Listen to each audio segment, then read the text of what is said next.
The college basketball national championship is here. Tonight is the night we find out who is the king. Number 1 seed Florida Gators versus number 1 seed Houston Cougars. This will be an absolutely fantastic game, and I can't wait for it. But before we get into our predictions about the game itself, we got to talk about the Final Four. What a Final Four that was. One of the best Final Fours I've ever seen in my life. Both games were absolutely amazing. For as chalky as a tournament as it's been, the one upside to all the favorites winning is you have the highest level of competition in the most important rounds. You saw that in the Final Four. We'll start off with the first game, Florida versus Auburn. Look, I told y'all I bet my house on Florida. Now I have 2 houses. Yeah! But look, in all seriousness, Auburn was trash. They're frauds. They've been fraud burned this whole fucking March Madness run. They should have lost to Michigan, and they're lucky Michigan State just shit their pants. Even Creighton pushed them to the limit. Auburn was not good. Auburn was never going to beat Florida. Was I nervous in the beginning stages of the game, especially in the first half, mid first half-ish? I was pretty nervous, but I knew in the end of the day, Florida was going to be the better team. They were going to outlast Auburn, and that's exactly what happened. Broome was nowhere to be seen in that second half, completely fell off the map. The Florida defense ramped up, got a lot better, and they were just scoring at will. Auburn couldn't stop them, and in the end, Florida pulled away, did their job, and made me rich. Second game, which was the much better game, was crazy. Houston versus Duke. Duke is doing Duke type of things. They're controlling the pace, they're controlling the momentum. Their biggest lead was 14 points. Around the 8-minute mark of the game, Duke is up 14, and it's looking like it's over. I'm fucking nervous. You guys know I had Houston on the spread and Houston on the money line. I'm like, shit, there's no way they're going to cover, let alone win. They're down, 9 points with 2.5 minutes left to go, somewhere in that ballpark. And they pull off, arguably, the greatest comeback in college basketball history. I know there's been bigger comebacks, but there hasn't been a comeback of this magnitude with this little time. And the way Houston did it was unbelievable. The Houston defense, which has been the key to their success the entire season, was the reason they won this game. They completely shut down Duke in the final 10 minutes of the second half. I mean, Duke did nothing against that Houston defense. And as the game kept getting closer and closer, you can see the confidence in Houston growing and growing. And Duke was getting nervous. Duke was a little bit shaky. Their hands were shaking and shit. And it cost them in the ass. Big 3-pointers by Sharp, right? Another big rebound and dunk. I think it was by Tugler. Just overall great plays every single time they needed to clutch up. And they did. They clutched up. Cooper Flagg missed the game-winning shot. Was it a decent look? Yeah. Could he have got a better look? I think so. Personally, if I was the coach, I would have used Cooper Flagg as a decoy, brought on the double, kicked out to somebody else, but that's just me. Because everybody knew Cooper Flagg was going to shoot that shot. Roberts knew he's going to drive to the paint. So it's kind of like, yeah, Cooper Flagg is great, but if you know he's driving, he needs to make it. The advantage goes to Roberts, who's a great defender and understands exactly what type of moves Cooper Flagg is going to try to pull. In any case, Houston pulls it off. They upset Duke. I was happy as a motherfucker. First, I bet my house on Florida. Now I have 2 houses. Then I bet on Houston to win and to cover. You know that's what happened. I had a monster Final Four. But now we are here in the national championship, and it's time for me to continue my momentum into the Natty and hopefully win some bets tonight. You guys know what both of these teams are made of. You already know. Florida is run by Walter Clayton Jr. He is an absolute star. The kid, look, I know he's older. He's 22. He's going top 15 this year in the draft, without a doubt. This kid looks identical to Jamal Murray. I see a lot of Jamal Murray in Walter Clayton Jr. But what I think is even better for Walter Clayton, his upside, and you guys might call me crazy, his upside is Steph Curry. I can see this kid being as good as Steph Curry in the NBA. I know that's a crazy ass statement, but the way he plays, the way his ball handling is, and the movement, and the way he chooses to shoot some of the shots he shoots, it's unbelievable. It's Curry-esque. I watched Clayton. I watched a lot of Florida this year. I bet on a lot of Florida this year.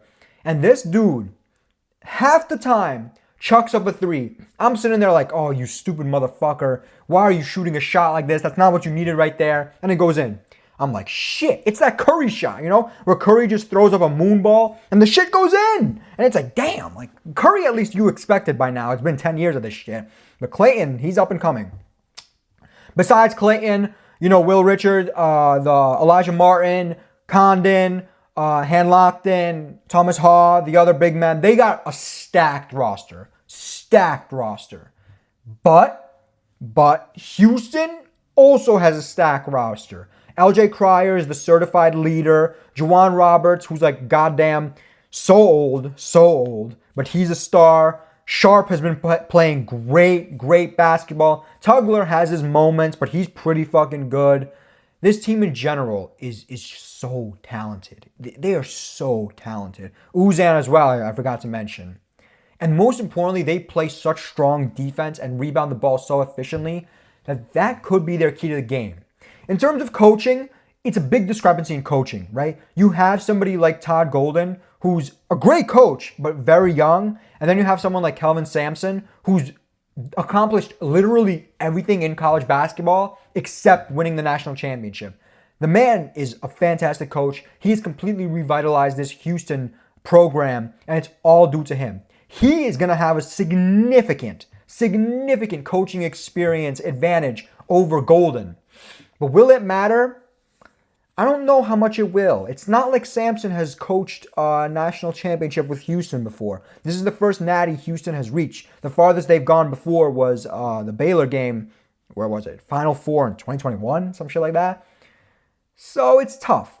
For my pick, I am so conflicted. As some of you may or may not know, I had Florida from the beginning of the season to win the natty. I should have bet them at 60-1. I didn't. I'm an idiot, but whatever. I saw them at 60-1. I was like, I should take them. And I've been betting on Florida all season long. I've watched Florida all season long. They've been a cash cow for me this tournament and this entire season in itself. Houston, on the other hand, I haven't necessarily been on the Houston hype train all year, but at the start of the tournament, I was definitely on the Houston hype train. For my bracket, I actually have Houston winning the natty. So it's a double-edged sword here where I have a few futures on Florida to win, and I have Houston in my bracket to be the natty champion. I like both of these teams, and I honestly would not be upset if either one wins. But because of that, I don't have a clear pick. I do have a pick, and it's going to be the Florida Gators. Surprise, surprise, not really. Maybe if you're judging off my bracket, you would assume I'm going with Houston. But in reality, I've bet on Florida all year long. I love this Florida team. I think they are just way too talented. I'm worried about Houston's defense. I really am, because you saw what they did to Duke in the second half. But the Florida offense is just so fluid and so efficient. I don't think Houston guards can guard up on Clayton the way they think they can, right? If Auburn failed to slow down Clayton, and they played pretty good defense on Clayton, I don't think Houston will either. In addition to that, you look at the Houston bigs, the Tugler, Roberts, they're great, but they're smaller than literally every single one of the Florida bigs. The Florida bigs can run circles around Roberts and Tugler. I don't see anybody beating this Florida team. I really don't. Florida is undisputed, most talented team between them and Houston. Florida has been the comeback kids. They've been resilient. They fought their way all the way here, and they truly earned it. Not that Houston hasn't earned it. Houston has done amazing things as well. It just, in the end, I think Florida, talent-wise, is going to be too much for Houston to handle. I'm expecting a big game out of Clayton, and I'm expecting a big game out of one of the big men, maybe Condon, Condon didn't have the greatest game in the Final Four, so I could see Condon really going off in this one. Plus, I could see Elijah Martin being a big X factor in this game, like he's been the entire tournament. Will I be upset if Florida loses and Houston wins? No, I wouldn't. Houston deserves a natty. Sampson deserves a natty. This Houston team is talented as fuck. I really do like them. This is a matchup between two teams that I've been betting on all tournament. It just happens to be that I've been betting on Florida the whole regular season as well, unlike Houston. I'm taking Florida Gators to win the college basketball national championship. I am going to bet it. I'm not going to bet it hard pregame. Hopefully, I can get Florida on a nice live line. If I can get them live, +5, +6. I'll take it all day long. Florida's known to come back. But in any case, it's going to be a great game no matter how it goes. Give me Florida. Let me know what you guys got in the comments down below. See you next time.